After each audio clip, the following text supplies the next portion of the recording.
Back here at Northwest Federal Field at Pfitzner Stadium, I'm Mike Weissman. 4-0, top of the third. I'll hand the headset over, the play-by-play duties really, to Chris Drabik, while I hand my headset over to the Potomac Nationals Community Relations and Promotions Coordinator, Carly Derose, who's on to join Chris and talk about something exciting happening tomorrow night here at Pfitzner Stadium. Thank you, Mike. Top of the third we go here from Northwest Federal Field at Pfitzner Stadium. Sterling Sharp back out on the bump. His first pitch runs inside to Chase Vallow. 4-0 your score, as Sharp has thrown up 2 scoreless innings. 4-0 your score tonight as Vallow swings through that one.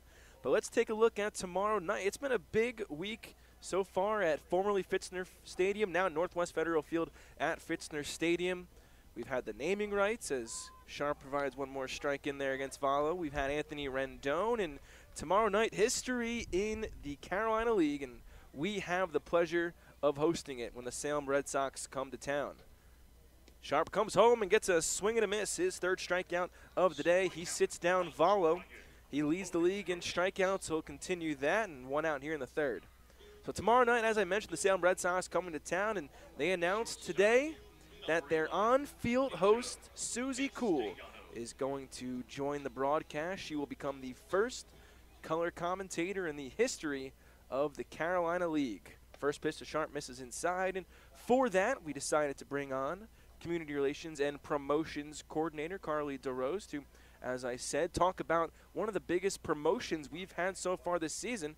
Carly, how cool is this going to be tomorrow with Susie on the broadcast? It's very cool, and I definitely wanted to come on today and talk about one of my former colleagues at the Pittsburgh Pirates. Susie's done a great amount of work to get to where she is today, and I'm glad to see that she'll be breaking Carolina League history as the first female color commentator here.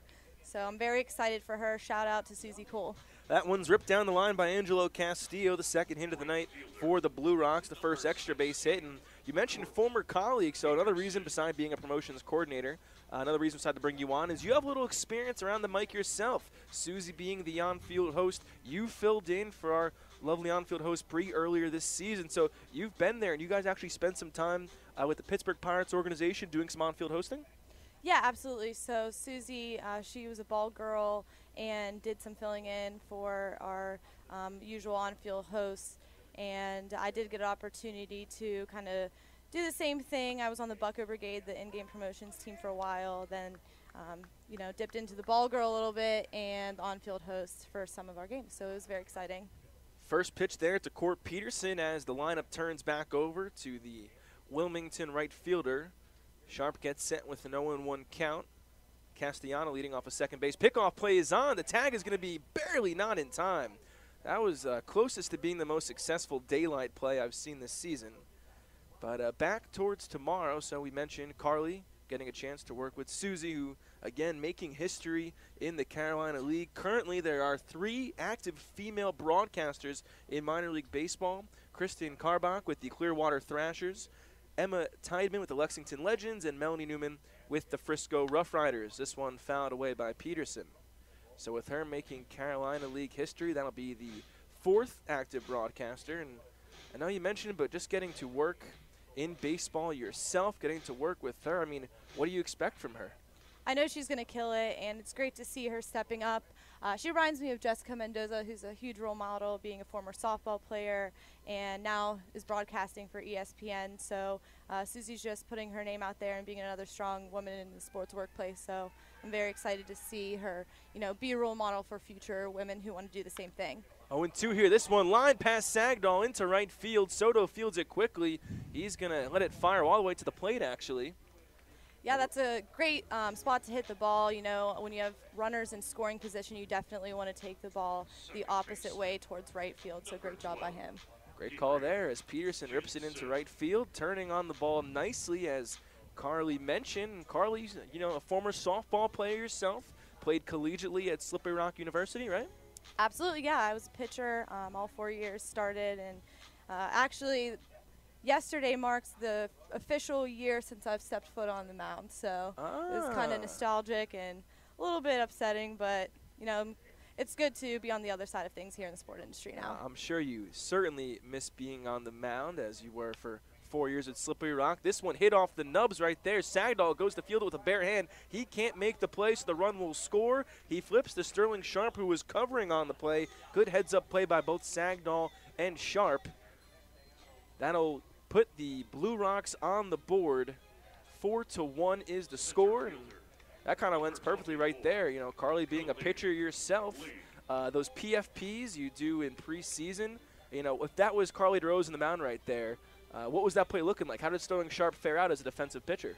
It's definitely important to be able to field your position as a pitcher. That's one thing that my coach harped on a lot. And, you know, every time a ball gets hit shallow infield, I'm always thinking, go cover first base, because you never know what's going to happen. Sterling Sharp checks out there. He gets the second out, but as I mentioned, the run does in fact score, so you can credit Gabriel Cancel with RBI number 5 on the season. Khalil Lee, the batter.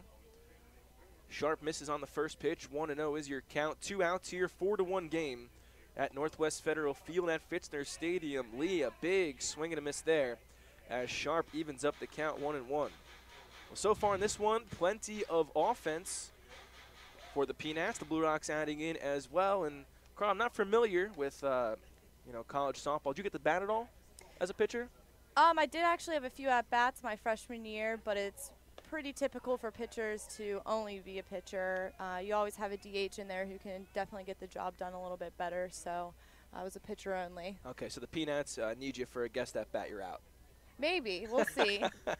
Underhand's a lot different than overhand. Underhand is a lot different. 2-1 the count. Coming in from Sharp, he checks back to second base. Pitch into Lee, swing and a miss again. Actually, it's foul tipped right there, but a strike nonetheless, so we'll even up the count at 2-2.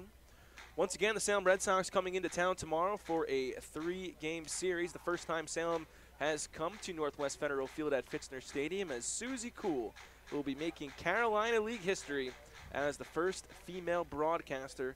She'll be getting to do a little bit of color commentary. Before this inning ends, I mean, are you going to be up here listening to the broadcast as history will be made once again? I mean, I can't say it enough. The first color commentator in Carolina League history. Are you going to come up here and listen? Absolutely. I definitely want to congratulate Susie. It's a huge opportunity for her. I'm very excited for her. I'm definitely going to take some pictures, send it out to my Pirates family that know both of us. So more than just me will be super excited for Susie. Absolutely. That's me. First pitch at 7:05. You can listen to me on the Peanuts leadoff show at 6:50. But you know what, fans? I will not blame you if you tune over to the Salem broadcast for just an inning or so when Susie Cool hops on the mic. After that pitch is fouled off by Lee, 2 balls and 2 strikes. 2 outs. Deuce's wild pitch coming up, and that's in there for strike 3. Lee goes down looking for strikeout number 4. A run comes in, but no more after that. 4-1 your score, and a big thanks here as Carly Derose stepped in. The Community Relations and Promotions Coordinator was here to promote what's going to be an exciting day tomorrow at Northwest Federal Field at Fitzner Stadium. Carly, I know you're excited. I'm excited. Thank you so much for coming on today. Thanks for having me. We'll see you after the break.